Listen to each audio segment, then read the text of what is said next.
नमस्ते। आज म तपाईहरुलाई एक्सेलमा एटेन्डेन्स सिट कसरी बनाउने भन्ने बारेमा जानकारी गराउन गइरहेको छु। फर्स्टमा हामी एक्सेल प्रोग्रामलाई खोल्छौं। एक्सेल प्रोग्राम खोलिसकेपछि एउटा फर्म्याट रेडी गर्छौं, जस्तै एसएन नेम व्यक्तिको नाम हैन। जस्तै मलाई 2018 जनवरीको चाहिँ 2018 जनवरी महिनाको चाहिँ मैले एटेन्डेन्स क्रिएट गर्दैछु। सपोज अब 2018 जनवरी महिनाको दिनहरु 1 देखि 30 31 कति सम्म थियो, सायद 31 गतेसम्म आउनुपर्छ जनवरी महिना। ती दिनहरु चाहिँ यहाँबाट हामी क्रमशः राख्दै जान्छौं। जसको लागि यहाँ टाइप गर्दिन्छु सिधै 2018-01-01 इन्टर गर्छौं। यो डेट फर्मेट आउँछ। अब यसमा हामीलाई यो पुरै डेट देखाइरहनु आवश्यक छैन, जस्ट डे मात्रै देखाइदिँदा हुन्छ। त्यसको लागि के गर्छौं, सिधै हामी होम ट्याब अन्तर्गत नम्बर भन्ने ग्रुप्सको यो साइटको यो एरोमा गएर क्लिक गर्छौं। यसमा क्लिक गरिसकेपछि यहाँ डेटको विभिन्न फर्म्याटहरु यो देखाउँछ। यसले हामी यो युज गर्दैनौं। सिधै यहाँ तल गएर कस्टममा क्लिक गर्छौं र यो टाइप भन्ने बक्स भित्र गएर यो सबैलाई मेटेर यहाँ जस्ट डीडी गरेर गर्छौं। अब यो डीडी गर्दा चाहिँ यो फर्म्याटमा हाम्रो डेट देखिन्छ। ओके गर्छौं।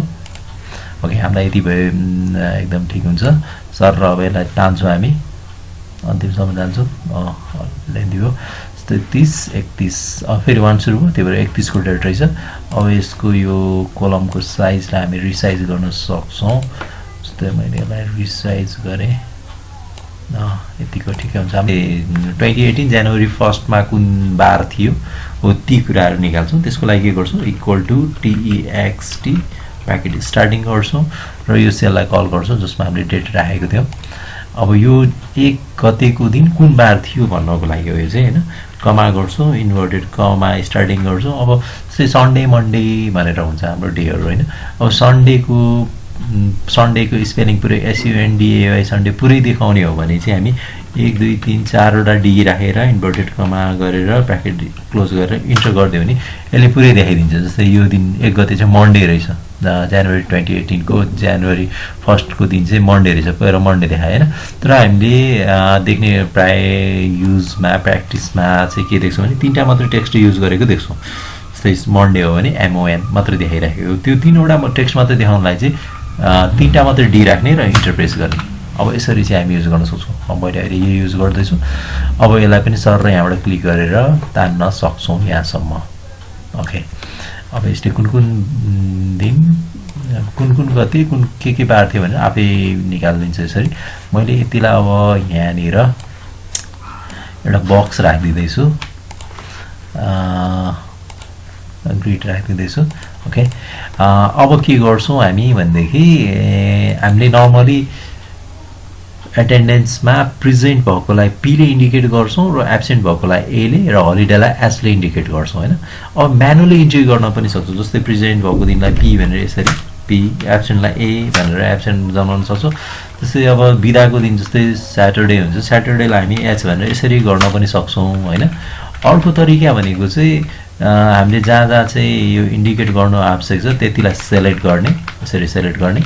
सेलेक्ट गरिसकेपछि अब यसमा हामी लिस्ट बक्सबाट छान्ने अप्सन छान्ने गर्न पनि सक्छौं। त्यसको लागि चाहिँ एरिया सेलेक्ट गर्ने र डाटा भन्ने यो जुन ट्याब छ डाटा ट्याबमा गएर क्लिक गर्ने। यसमा क्लिक गर्नु भइसकेपछि यहाँ डेटा भ्यालिडेसन भन्ने अप्सन छ, यो डेटा भ्यालिडेसनमा गएर क्लिक गर्नुस्। यसमा क्लिक गर्नु भइसकेपछि फेरि डेटा भ्यालिडेसन भन्ने नै देखिन्छ यहाँ अर्को, यसमै गएर क्लिक गर्नुस्। यसमा क्लिक गर्नु भइसकेपछि यो डायलग बक्स देखिन्छ। यसमा यहाँ एनी भ्यालु लेखेको ठाउँमा यो साइडमा गएर क्लिक गर्नुस्। यहाँ क्लिक गर्नु भएपछि यहाँ लिस्ट भन्ने खोज्नुस्, लिस्टमा गएर क्लिक गर्नुस्। त्यसपछि लिस्टमा क्लिक गर्नु भइसकेपछि यहाँ तलपट्टि सोर्समा आउनुस्।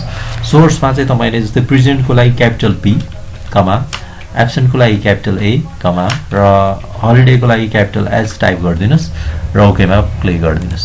अब यति गर्दिसकेपछि के हुन्छ भने तपाईले यो सेलेक्ट गर्नु भएको एरिया जति पनि छ ती हरेक सेलमा गएर क्लिक गर्नुस्। एउटा त्यहाँनिर लिस्ट बक्स देखिन्छ। जस्तै यहाँ क्लिक गर्नुस्, हरेक ठाउँमा हुन्छ यो चाहिँ हामीले सेलेक्ट गरेको ठाउँमा। जस्तै यहाँनिर गएर क्लिक गर्नुस् र यो एरो यो साइडको बक्समा क्लिक गर्नुस्। यहाँबाट अब के थियो त्यो दिन कन्डिसन, प्रेजेन्ट थियो एब्सेन्ट थियो, जस्तै प्रेजेन्ट। यसरी हामी युज गर्न सक्छौं है। मैले अहिले चाहिँ सर देखाउनको लागि मात्रै ओके, मैले अहिले यसलाई यसरी सेट मिलाइसकेको छु, यसमा मैले इन्ट्री गरिसकेको छु, प्रेजेन्ट, एब्सेन्ट र एज भनेर जनाइदिइसकेको छु। अब यति जनाइसकेपछि अब हामी के गर्छौँ भने टोटल प्रेजेन्ट डे र टोटल एब्सेन्ट डे निकाल्छौँ। जस्तै राम भन्ने व्यक्ति जनवरी महिनामा कति दिन प्रेजेन्ट कति दिन एब्सेन्ट थियो निकाल्छौँ।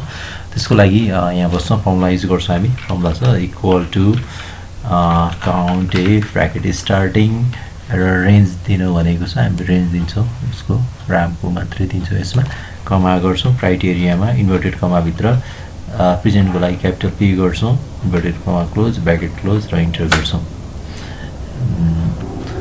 त्यस्तै गरी टोटल डेजको लागि पनि सेम फर्मुला युज गर्छौँ हामी, equal to count if bracket starting range define गर्छौँ, रेन्ज दिन्छौँ, यहाँसम्म रेन्ज दिन्छौँ, कमा क्राइटेरियाको लागि इन्भर्टेड कमाभित्र एब्सेन्टको लागि क्यापिटल एले जनाएको छौँ, inverted comma close bracket close र इन्टर गर्छौँ।